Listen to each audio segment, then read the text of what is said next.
Man refuses to give up his seat for old veteran. Then he sees the medals on his jacket. The city pulsed with the frenetic energy of a typical weekday morning. Streets hummed with the constant flow of traffic. Sidewalks teemed with hurried pedestrians, and the air buzzed with the collective anticipation of another day's challenges and triumphs. Amidst this urban symphony, a bus lumbered through the crowded thoroughfares, its diesel engine providing a steady backbeat to the city's morning melody. Inside the bus, a microcosm of city life unfolded. Passengers of all ages and backgrounds were crammed together, united in their temporary journey, yet separated by the invisible barriers of urban indifference. The vehicle swayed and jerked with each turn and stop, its occupants swaying in unison like a reluctant dance troupe. Near the front of the bus sat David, a young professional in his mid-20s. His crisp business suit and meticulously styled hair spoke of ambition and careful preparation. Yet, his demeanor betrayed a weariness that even his youth couldn't fully mask. Dark circles lurked beneath his eyes, testament to long nights at the office and early mornings fueled by strong coffee and determination. David's attention was wholly consumed by the smartphone in his hand. His thumb moved with practiced precision, scrolling through an endless stream of emails, news headlines, and social media updates. The world beyond the small screen faded into a blur of muted colors and indistinct shapes. He was physically present on the bus, but his mind roamed the digital highways of the internet. As the bus continued its route, it came to a stop at a busy intersection. The doors hissed open, admitting a fresh wave of passengers. Among them was Walter, an elderly man whose entrance went largely unnoticed by the distracted commuters. Walter moved with the deliberate care of someone who has learned to respect the limitations of an aging body. His cane tapped a quiet rhythm on the floor as he made his way down the aisle. Walter's appearance was humble, yet dignified. He wore a jacket that had clearly seen better days, its fabric worn thin at the elbows and cuffs. Yet, it was impeccably clean and pressed, as if its owner refused to let circumstances diminish his self-respect. His white hair was neatly combed, and his face, though lined with age, carried an expression of quiet determination. As Walter moved further into the bus, his eyes scanned for an empty seat. The vehicle was packed, with every available space occupied by either a seated passenger or someone standing in the aisle.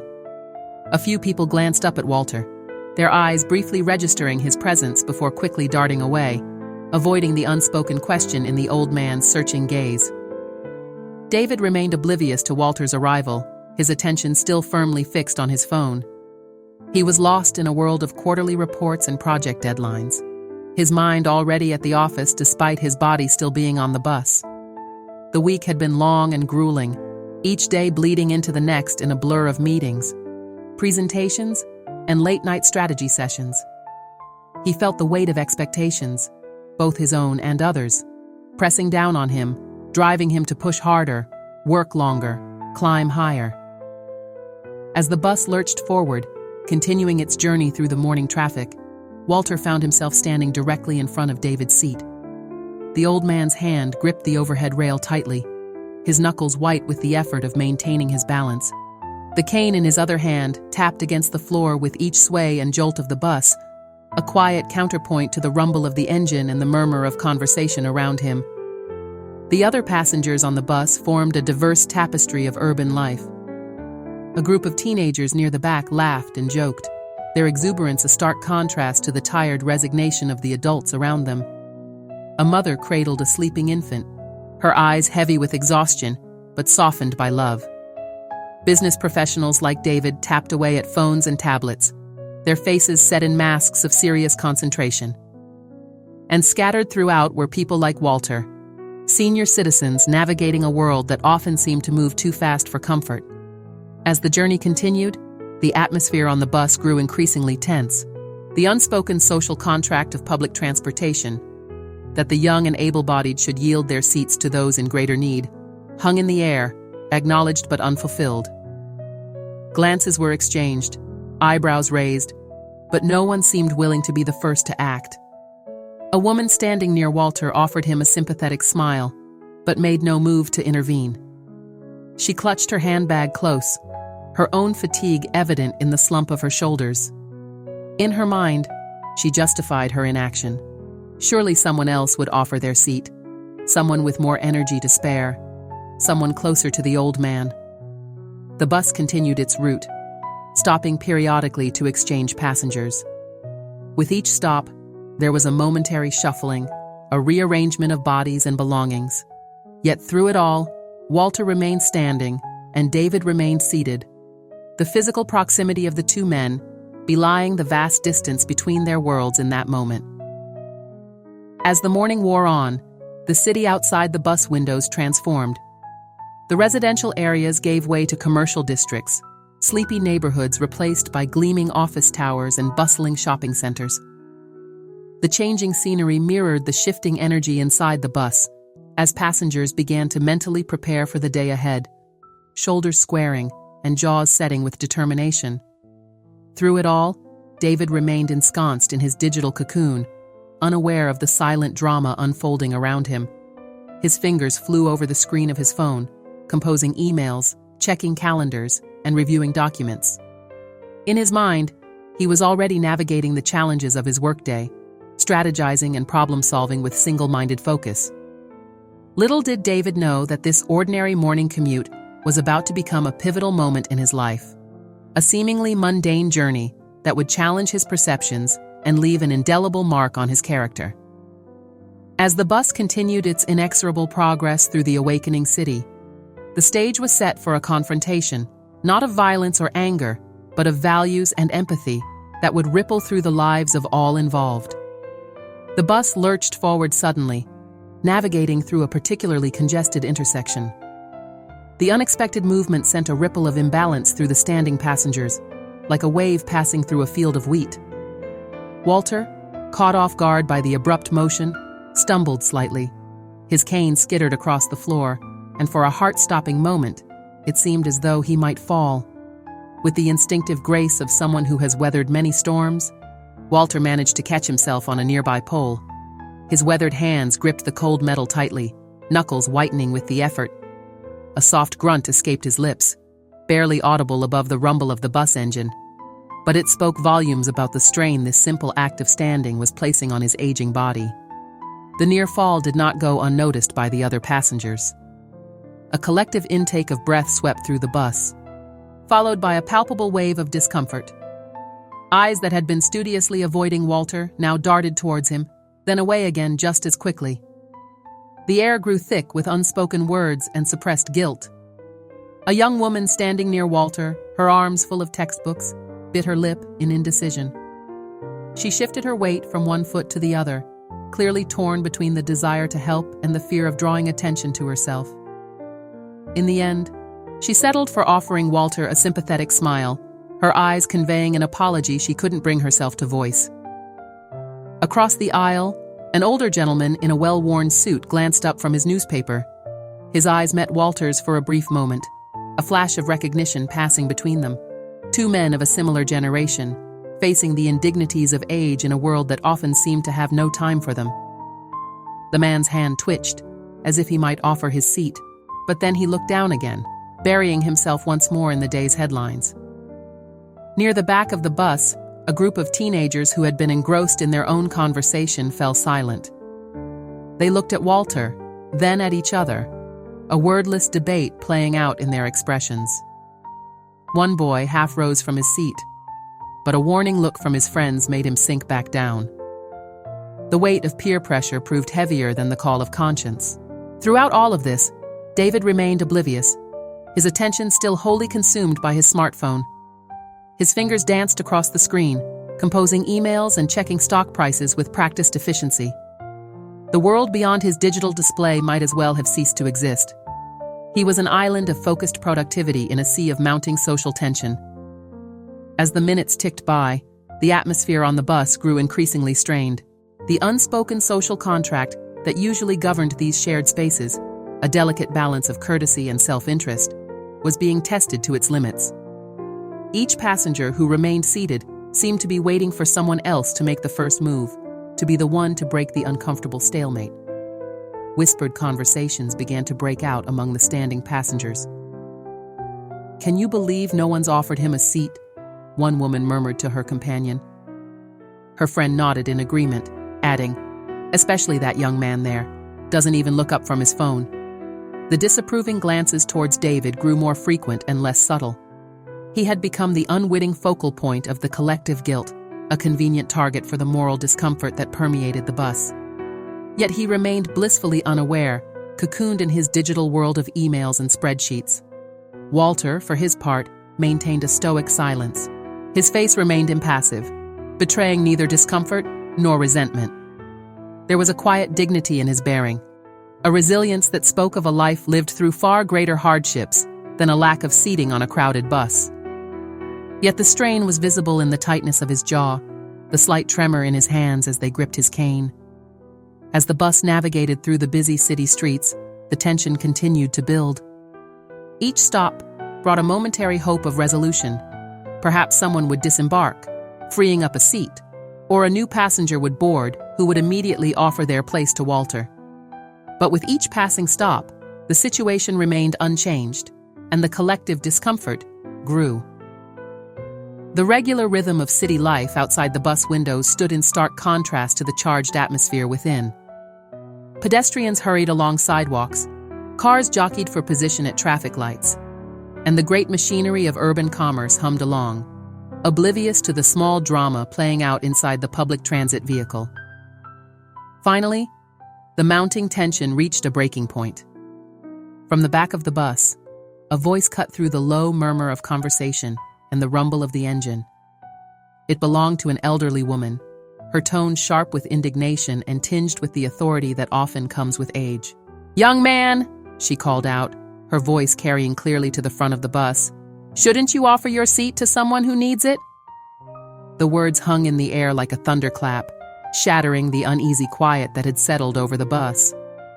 All eyes turned towards David, the previously invisible barrier between him and the rest of the passengers suddenly and irrevocably breached. Startled by the unexpected address, David's head snapped up from his phone. For the first time since Walter had boarded, David truly looked at his surroundings. His eyes, wide with surprise, darted around the bus, taking in the scene he had been oblivious to for so long. His gaze finally settled on Walter, standing directly in front of him. The sight of the elderly man, leaning heavily on his cane and swaying slightly with the motion of the bus, seemed to penetrate the fog of David's self-absorption. A frown creased his brow as the reality of the situation slowly dawned on him. The other passengers watched with bated breath, the air thick with anticipation. Would David rise to the occasion, redeeming himself and relieving the collective guilt that had been building? Or would he retreat further into his digital sanctuary, compounding the social transgression? As David struggled to process the sudden shift in his awareness, the bus continued its journey through the awakening city. The mundane act of a morning commute had transformed into a crucible of social dynamics and personal character, with David unwittingly cast as the central player in an unfolding moral drama. The tension that had been building reached its peak, teetering on the edge of resolution or further conflict. In that charged moment, the true measure of David's character, and by extension, the values of the society he represented, was about to be revealed. The elderly woman's words hung in the air, a verbal gauntlet thrown down before David. The young professional blinked rapidly, his mind racing to catch up with the sudden shift in his reality. The cocoon of digital isolation he had wrapped himself in had been abruptly torn away, leaving him exposed to the scrutiny of his fellow passengers. David's first reaction was one of indignation. A frown creased his brow as he surveyed the bus, taking in the expectant faces of those around him. Who were they to judge him? Didn't they see how exhausted he was? The long hours he'd been putting in at the office, the stress of deadlines and performance reviews? Surely that entitled him to a moment of rest on his commute. These thoughts flashed through his mind in an instant, a knee-jerk defensive response to the unexpected criticism. But as quickly as the indignation rose, it was tempered by a creeping sense of shame. David's eyes fell on Walter once more, really seeing the elderly man for the first time since he had boarded the bus. Walter stood quietly, his weathered hands clasped over the handle of his cane. There was no accusation in his eyes, no demand for acknowledgement or assistance. Instead, his gaze was focused somewhere in the middle distance, his expression one of patient endurance. It was a look that spoke of a lifetime of facing challenges, far greater than a lack of seating on a crowded bus. The contrast between Walter's quiet dignity and David's own internal turmoil was stark. David felt a twinge of something. Was it guilt? Embarrassment? Twist in his gut. He shifted uncomfortably in his seat, suddenly hyper-aware of the soft cushion beneath him, the support at his back. Luxuries that Walter had been denied. There are plenty of other people who can stand, David muttered under his breath, the words sounding hollow even to his own ears. It was a weak justification, and he knew it. But the thought of standing up now, of acknowledging his oversight in front of all these people, felt like an insurmountable challenge to his pride. A few passengers near David heard his muttered words. Their expressions shifted from expectation to disappointment, then to thinly veiled disapproval. A middle-aged woman shook her head slightly, her lips pressed into a thin line of judgment. A young man in a college sweatshirt rolled his eyes, the gesture a perfect encapsulation of generational disdain. David felt the weight of their disapproval pressing down on him, adding to the burden of stress and fatigue he already carried. He turned his attention back to his phone, thumb hovering over the screen. But the emails and notifications that had seemed so urgent just moments ago now felt trivial and meaningless. As the bus continued its journey, David found himself trapped in a limbo of indecision. Every fiber of his being urged him to stand up, to offer his seat to Walter. It was the right thing to do, the kind thing, the action his parents had raised him to take without hesitation. But something held him back, a toxic mixture of pride, exhaustion, and a misplaced sense of entitlement. He tried to rationalize his inaction. After all, he wasn't the only young, able-bodied person on the bus. Why should the responsibility fall solely on him? And hadn't he earned this seat through his hard work, his long hours, his dedication to climbing the corporate ladder? These thoughts circled in his mind, a whirlpool of justification that threatened to drag him further away from the person he wanted to be, the person he thought he was. Meanwhile, Walter remained standing, a silent sentinel amidst the ebb and flow of the bus's energy. His posture spoke of a lifetime of perseverance, of facing challenges head-on without complaint. There was a strength in his silence that seemed to rebuke the bustling, self-important world around him. As the minutes ticked by, David found himself stealing glances at Walter. Each look revealed new details. The slight tremor in the old man's hands as they gripped his cane, the way he subtly shifted his weight from one foot to the other to alleviate the strain, the deep lines etched into his face that hinted at a life fully lived. These observations only served to deepen David's internal conflict. The bus swayed as it rounded a corner, and Walter stumbled slightly. Without thinking, David's hand shot out, ready to steady the old man. But Walter regained his balance on his own, his reflexes still sharp despite his age. The moment passed, leaving David with his hand suspended awkwardly in midair, a physical manifestation of his indecision. As he lowered his hand, David caught sight of his reflection in the bus window. The face that looked back at him was one he barely recognized. Tired eyes shadowed by dark circles, lips pressed into a thin line of stubborn pride, a furrowed brow that spoke of inner turmoil. Was this really who he had become? A man so focused on his own comfort and convenience that he could ignore the needs of others. The realization hit him like a physical blow. This wasn't about a seat on a bus anymore. It was about the kind of person he was choosing to be, the values he was living, or failing to live up to. David had always prided himself on his work ethic, his ambition, his drive to succeed. But what good was success if it came at the cost of basic human decency? Yet still, he remained seated. The weight of expectation from the other passengers, the fear of acknowledging his mistake, the stubborn pride that whispered he deserved this seat, all of it conspired to keep him rooted in place. He was caught in a paralysis of indecision, knowing what he should do but unable to bring himself to do it. Walter, oblivious to David's inner turmoil, continued to stand with quiet dignity. There was something in his bearing that spoke of battles fought and won, of hardships endured and overcome. It was a stark contrast to David's obvious discomfort, a silent lesson in grace under pressure. As the bus journey continued, the atmosphere remained charged with unspoken tension. The other passengers had largely returned to their own devices, but there was an undercurrent of disappointment that permeated the air. Occasional glances were still thrown in David's direction, each one a silent indictment of his inaction. David found himself unable to return to his earlier state of digital absorption. The emails and notifications on his phone screen blurred into meaningless shapes, his mind too preoccupied with the moral quandary he found himself in. He was acutely aware of Walter's presence, of the physical discomfort the old man must be experiencing. Time seemed to stretch, each moment feeling like an eternity. The familiar landmarks outside the bus windows passed by in a blur. David's usual markers for gauging the progress of his commute rendered meaningless in the face of his internal struggle. As the bus approached another stop, David's hand hovered over the stop request button. A part of him was tempted to flee, to escape the suffocating atmosphere of judgment and his own guilt.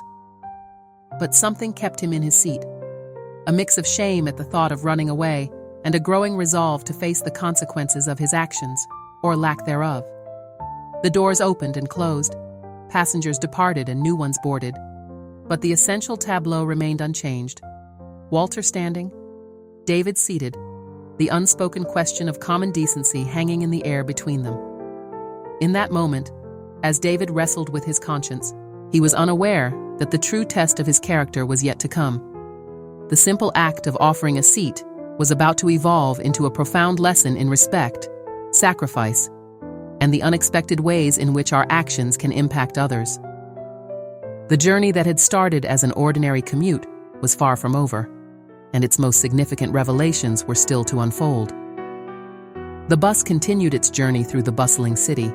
The movement caught David's eye, drawing his attention once more to the elderly man standing before him.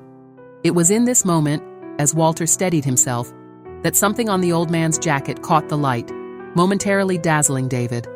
At first, David dismissed it as a trick of the light, a reflection from a button perhaps.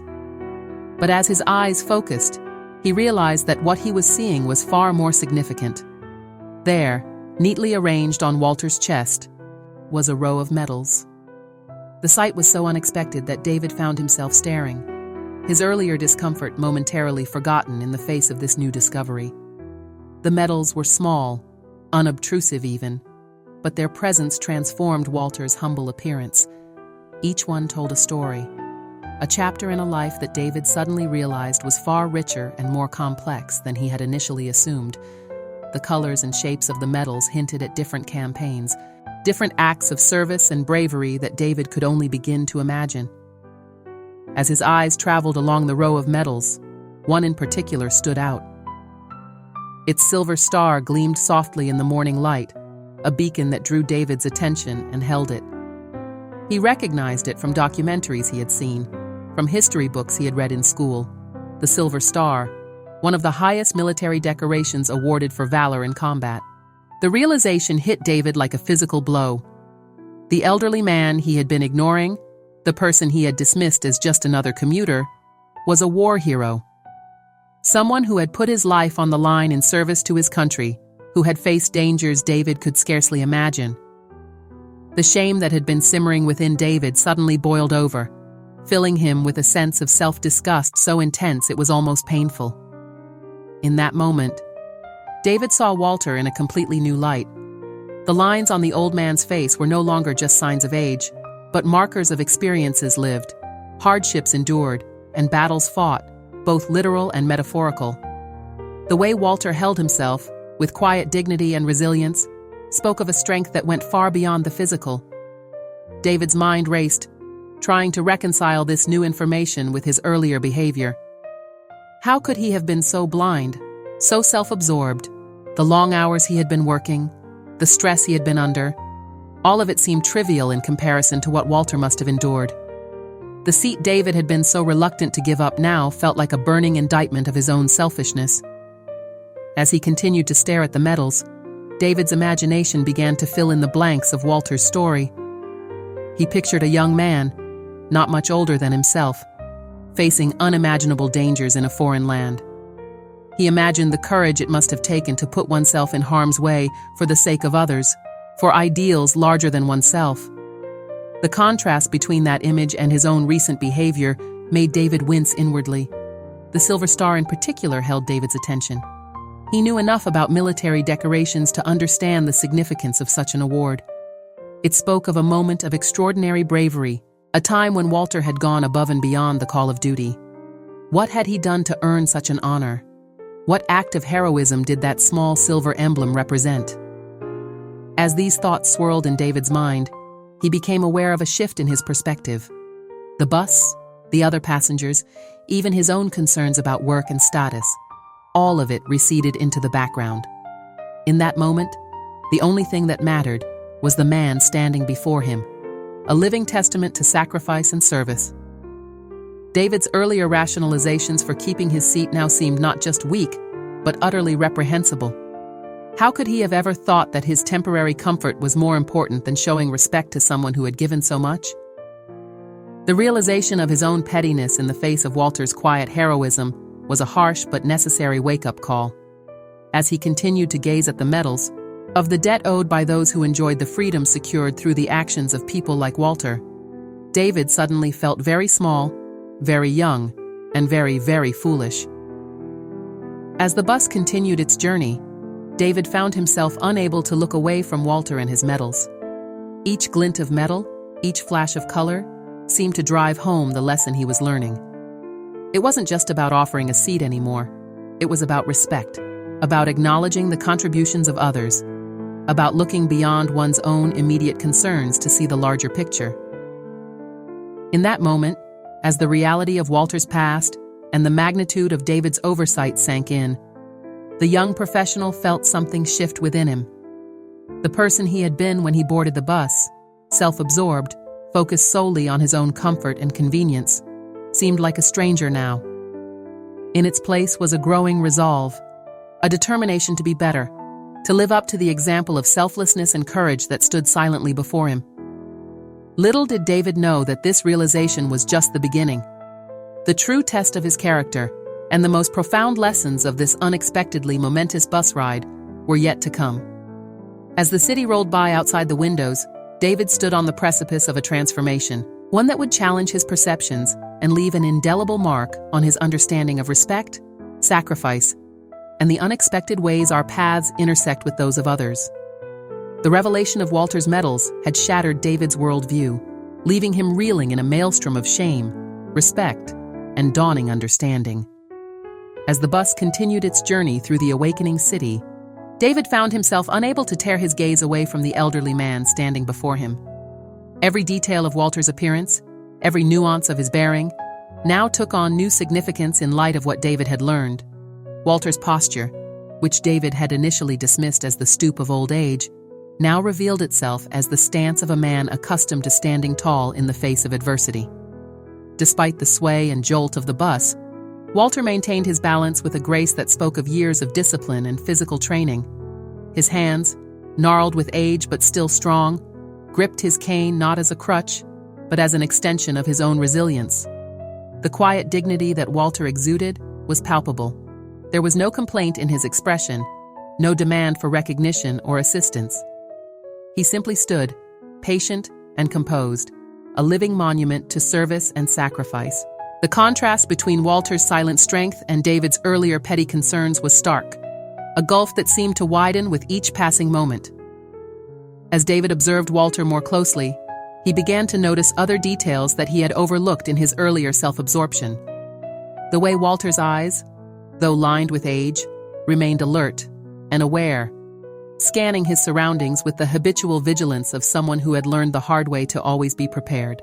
The set of his jaw, firm and resolute, spoke of a determination that had likely carried him through unimaginable challenges.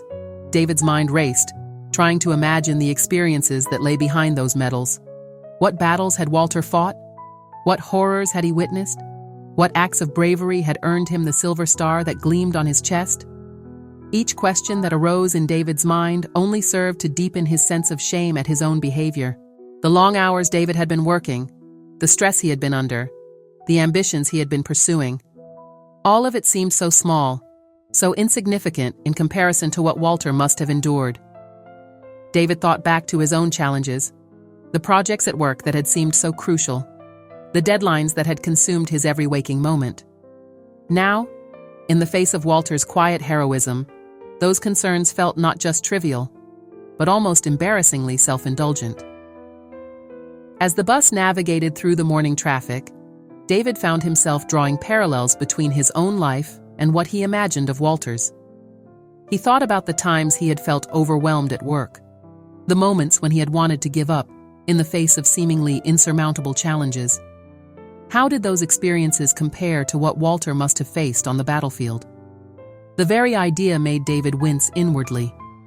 Yet, even as shame and self-recrimination washed over him, David felt something else growing within him, a profound sense of respect and admiration. Walter's presence on the bus was more than just a rebuke to David's earlier selfishness. It was a lesson in true strength, in the quiet heroism of facing each day with dignity and purpose, regardless of the challenges life presented. David thought about his own grandfather, suddenly conscious of his own bearing in the presence of this unassuming hero. The urge to offer his seat, which had earlier been stifled by pride and selfishness, now returned with overwhelming force. Yet something held David back, not reluctance this time, but a sense that simply giving up his seat was no longer enough. The other passengers on the bus seemed to fade into the background. The world he had been so caught up in, of corporate ladders and material success, suddenly seemed shallow and unfulfilling.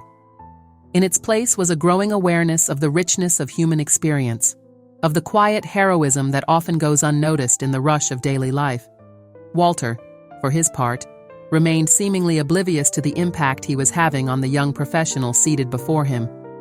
His gaze remained fixed somewhere in the middle distance, his expression one of patient endurance.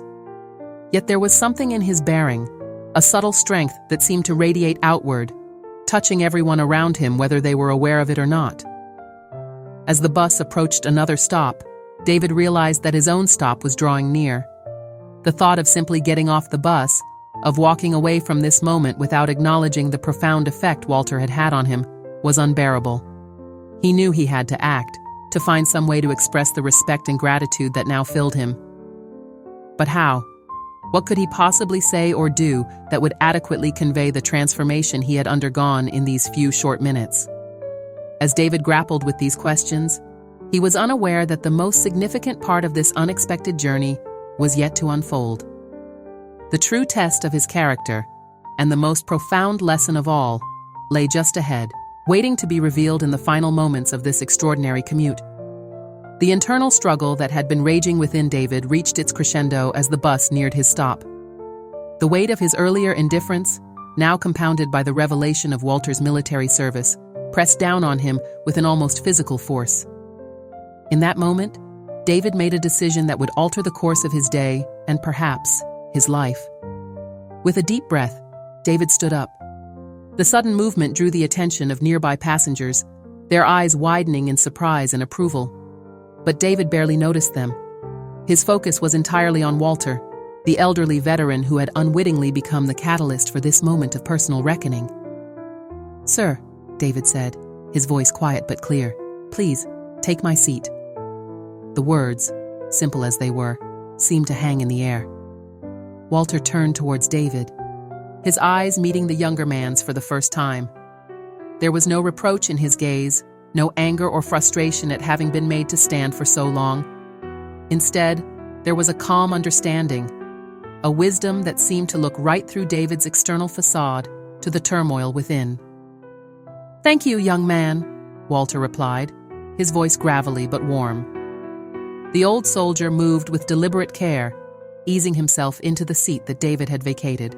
As he sat down, a small sigh of relief escaped him, a sound so soft it was almost inaudible over the rumble of the bus engine. David stood in the aisle, one hand gripping the overhead rail for balance. The physical discomfort of standing was nothing compared to the emotional journey he had just undergone. He felt both drained and invigorated, as if he had just run a marathon of the soul.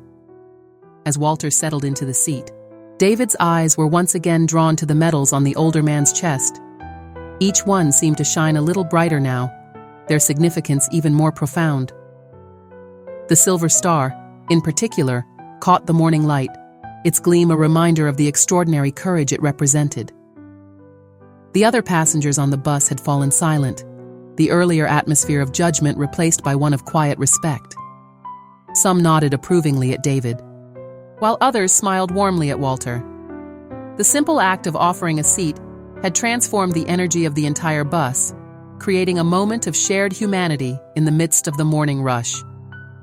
David's mind raced, filled with questions he longed to ask Walter. He wanted to know about the battles the old soldier had fought, the comrades he had served with, the experiences that had shaped him into the man he was today. But as he opened his mouth to speak, David realized that this wasn't the time or place for such inquiries. The dignified silence that Walter maintained deserved respect. Instead, David found himself saying, "Sir, I want to thank you." Walter looked up, a quizzical expression on his face. "For what?" he asked, genuine curiosity in his voice. David hesitated for a moment, struggling to put his tumultuous feelings into words. "For your service," he finally said, gesturing towards the medals. "And for the reminder." A small smile tugged at the corners of Walter's mouth. His eyes, which had seemed distant earlier, now focused sharply on David.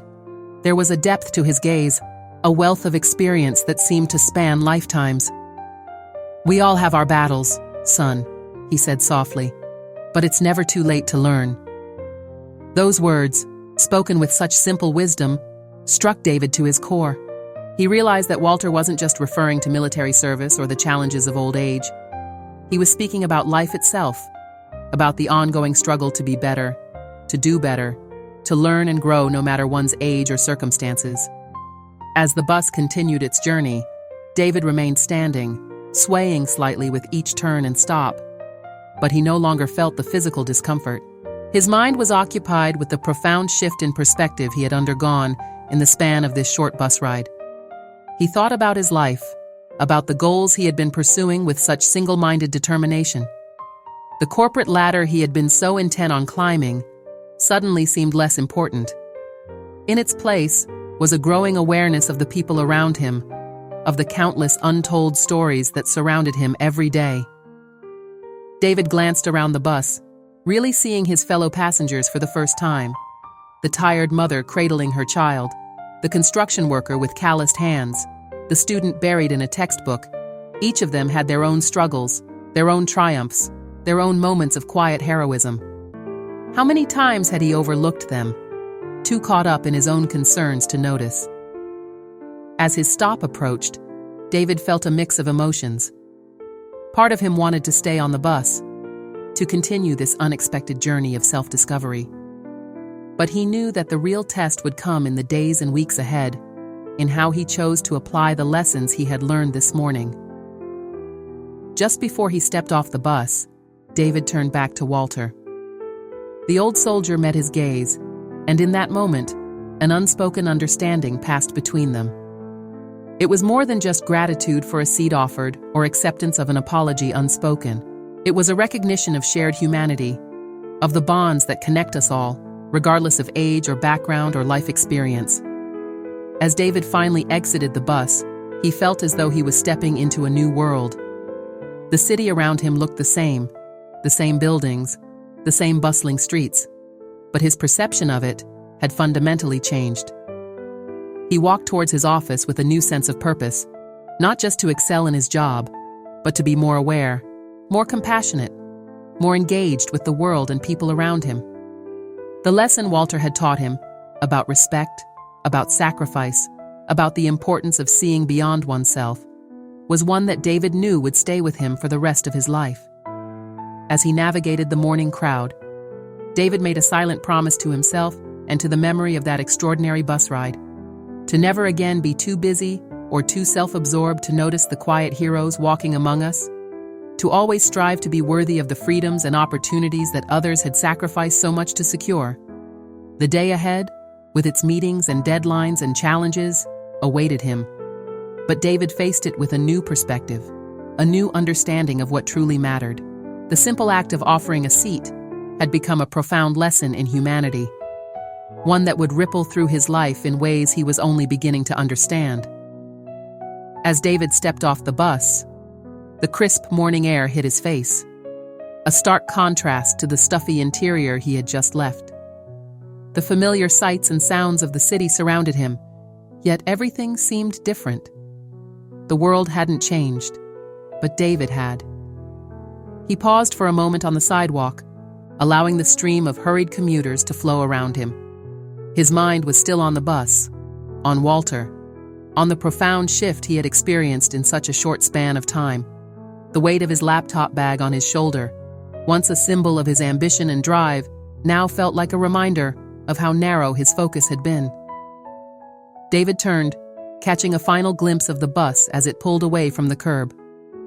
Through the window, he could just make out Walter's profile, the old soldier sitting calmly in the seat David had vacated.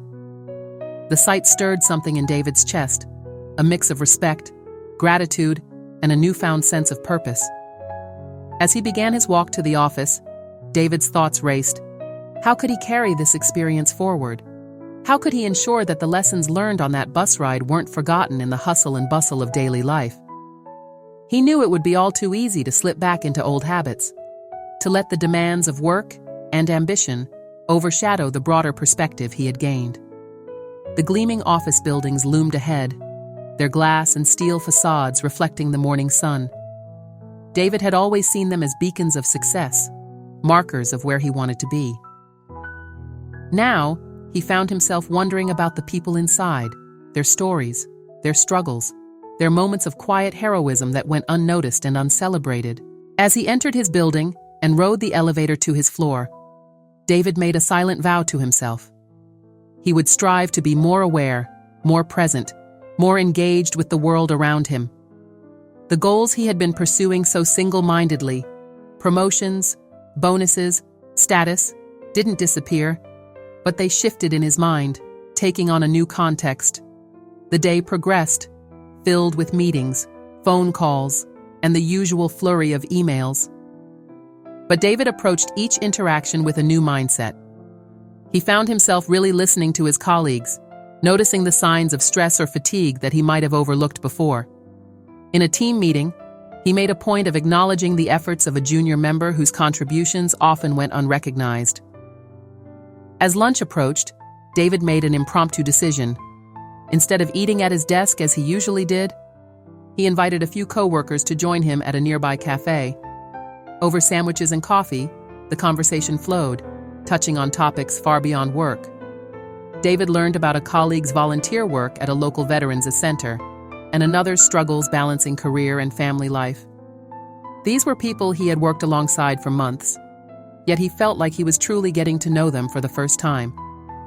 The afternoon brought its own challenges, a critical project deadline, a difficult client call, but David faced them with a new sense of perspective. The stress was still there, but it no longer consumed him. He found himself thinking of Walter, of the battles that old soldier must have faced, and his own problems seemed to shrink in comparison. As the workday drew to a close, David felt a sense of accomplishment that went beyond ticking items off his to-do list. He had navigated the day with a new awareness, a heightened sense of empathy and connection to those around him. It wasn't always easy, old habits die hard, but each small interaction, each moment of genuine connection, felt like a step in the right direction. Packing up his things, David's hand brushed against something in his jacket pocket. He pulled out a small notebook, a gift from his grandfather years ago that he had never used. On an impulse, he opened it and began to write, jotting down his thoughts and experiences from the day. He made a note to look into volunteer opportunities at local veterans organizations, feeling a newfound desire to give back in some way. As David left the office and made his way to the bus stop, he felt a mix of exhaustion and exhilaration. The day had been full in a way that went beyond mere productivity. He had begun the process of aligning his actions with the insights gained during that morning's commute, and while he knew it was just a beginning, it felt significant. Boarding the evening bus, David's eyes automatically scanned the seats and faces. Walter wasn't there, of course. But David felt the old soldier's influence nonetheless. He made a point of offering his seat to a pregnant woman, exchanging a warm smile with her as she sat down. The small act felt like a continuation of the morning's lesson, a ripple effect spreading outward. As the bus wound its way through the evening traffic, David's mind drifted back to that morning. He thought about Walter, wondering where the old veteran was now, hoping he had made it to his destination safely. David realized that he would probably never see Walter again, never get the chance to hear the stories behind those medals or express the full depth of his gratitude. Yet the impact of their brief encounter would stay with him, shaping his actions and outlook in ways both big and small. The city rolled by outside the windows, the same streets and buildings David had passed countless times before, but now he saw them with new eyes. Each person on the sidewalk, each car that passed, represented a life, a story, a journey he knew nothing about. The realization was both humbling and inspiring. As David's stop approached, he stood up, gripping the rail for balance. The motion brought back the memory of that morning, of standing in Walter's place. He felt a renewed surge of respect for the old soldier's quiet strength and dignity. Stepping off the bus into the cool evening air, David took a deep breath. The day that had started with such an unexpected lesson was drawing to a close, but he knew that the real journey was just beginning. The challenge now was to carry forward the insights gained, to let them inform not just this day, but all the days to come. As he walked towards home, David felt a sense of peace settle over him. The ambitious young professional who had boarded the morning bus was still there, but he was changed, expanded, more aware of the world and his place in it. He knew there would be struggles ahead, moments when he might falter or forget, but the memory of Walter and that transformative bus ride would serve as a touchstone, a reminder of the person he aspired to be. The city bustled around him, alive with the energy of countless lives intersecting and diverging. David moved through it with a new sense of connection, of being part of something larger than himself. As the first stars appeared in the darkening sky above, he felt a profound gratitude for the lesson learned, for the journey begun, and for all the unsung heroes like Walter who moved through the world with quiet dignity, their very presence a reminder of what truly matters in life. Disclaimer: this channel does not support or tolerate any form of discrimination, racism, prejudice, or violation of human rights. The stories presented here are original and created by the author with the aim of promoting reflection, awareness, and dialogue. All content is developed with respect for diversity and the dignity of all people.